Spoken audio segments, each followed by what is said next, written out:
When a game is in development, a lot of things can happen. Concepts can be rewritten, mechanics can be reworked, but one of the worst things to hear is when a game has stumbled into the status of development hell. Development hell is when a game has been in development for a long period of time and it's incredibly vague on the likelihood of it ever being released. It's never entirely confirmed, but it's never cancelled either.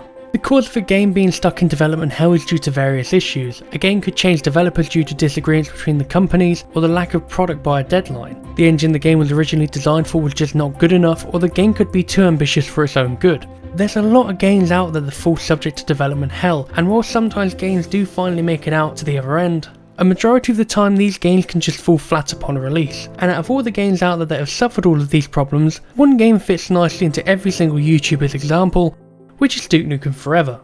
A game that doesn't need an introduction, and I refuse to play it for the sake of gameplay. What about the game, Duke? Was it any good?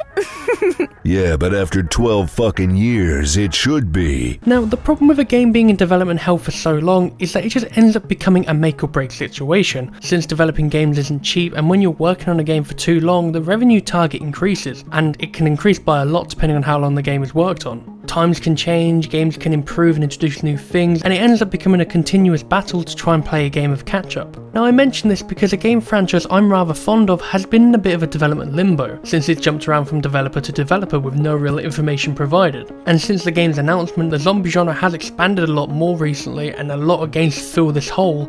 And the game I'm talking about is Dead Island 2. Announced back in 2014, Dead Island 2 was being developed by the team behind Spec Ops: The Line, Yagers Studios. A game I own and never really played past the start, but I've heard from other people that it's really good, so I should probably give it another go. Since then, however, the development team has changed a couple of times, going from Yager Studios to Sumo Digital, and now supposedly it's being developed by Dambuster Studios, the developers behind Homefront: The Revolution. Now, I've played Homefront: The Revolution and I wouldn't consider it a terrible game, but it's not a great game either. The only reason I'd ever consider playing it again was just for the Easter egg relating to Time Splitters 2, which, looking back at it, is probably the reason why some people bought it in the first place.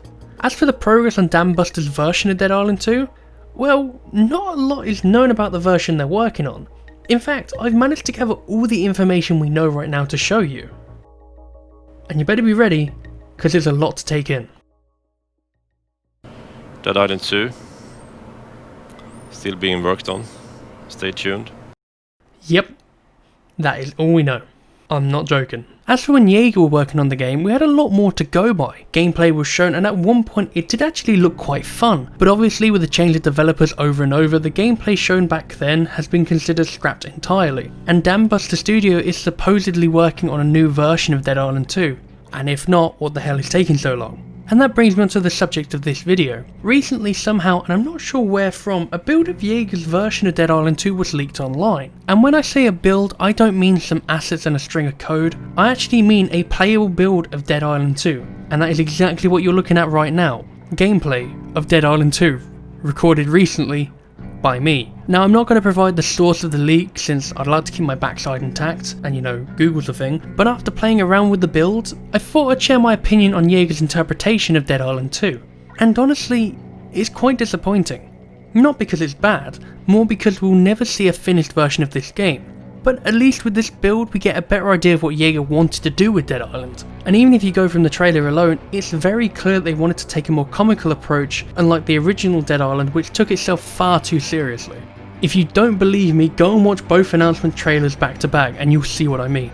From the build we have though, we can see the foundation the developers worked on, and from the art style and characteristics shown, it was clear that Dead Island 2 was looking to take a sort of B-movie approach, more cheesy and comical zombie action rather than the all serious and weirdly scripted. Unfortunately, in this build, the plot points and the overall story in this game are nowhere to be seen, but given the locales accessible in it, it seems to take a heavier focus on the beach life rather than the inland like the original Dead Island. And considering this might only be the starting point of the game, the map itself is fairly big. Obviously not everything is textured and parts of the buildings are missing, but there's enough to walk around in and get lost when moving further inland from the beach. You've got places to drive vehicles around and various places to fight the undead. And unlike in the original Dead Island 2's driving is in third person, so you don't have the restricted view like in the original, so thank fuck for that. When looking at the core gameplay itself, everything feels much better. Melee does seem to be a bit slower and heavier than the first Dead Island, but considering I was using a two-handed heavy weapon, that does make sense. But does it mean that it's any less satisfying to cave in a zombie's head? No, not really. In fact, all the weapons feel great. Personally, I'm quite a fan of the crossbow, and this is coming from someone who really feels like the crossbow is an overused weapon these days, but there's something about how it works in Dead Island 2 that just makes me really enjoy using it. As for the mechanics like crafting and repairing weapons, it seems this time you can just do it on the fly, similar to the approach from Dead Rising 3 and 4 where you can just go into your inventory and mix and match what you have on you. As long as you have the supplies there, you can make it without having to go to a workbench.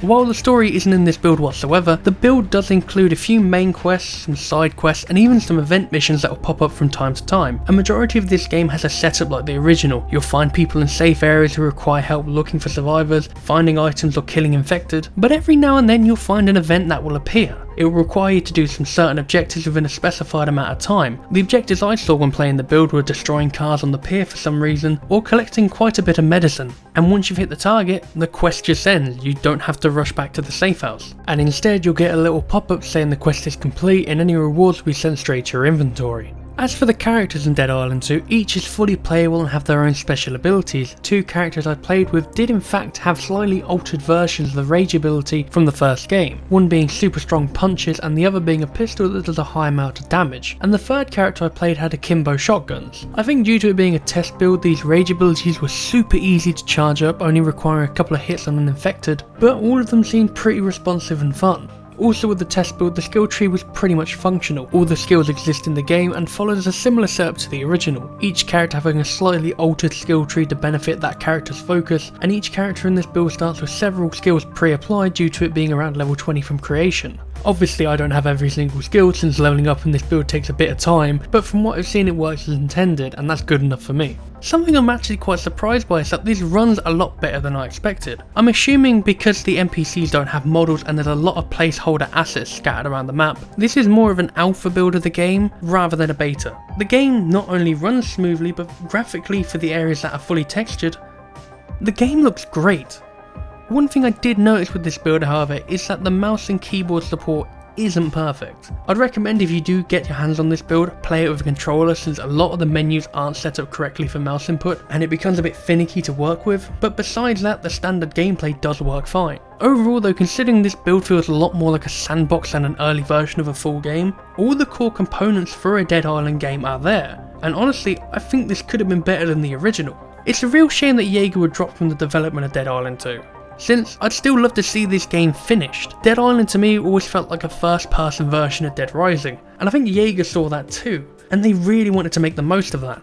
But things change, developers and publishers always have different views, and hopefully the termination of this contract wasn't spiteful. As for Dambuster's version of Dead Island, well, I remain hopeful. Considering this is the team behind Time Splitters, I definitely think a B-movie approach to the series is on the table, and hopefully this game comes out in my lifetime.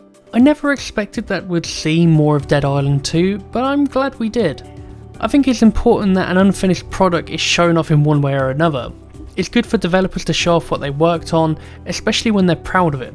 I'm aware that legalities and NDA can become a bit of a backbone to restricting it, but I think it's a good idea to have the chance to show off what they can. I love seeing cut content and dev builds of a game. It really shows off the capabilities and ambitions of the developer, and while it's a shame that we will never see it finished, it's nice to let people show off what they worked on before moving on to other things. An example of what I mean by this is a developer recently from the game Raid World War II recently showed off a level that never made it into the final game post-launch. He explained that due to the development being cut off, he'd often come home and just work on it because he missed working on the game. And while it is sad, I guess the moral is regardless on how you look at a game, even if the final product isn't the best thing ever, there's always some dev out there who's put their heart and soul into it and they should really be proud of what they did.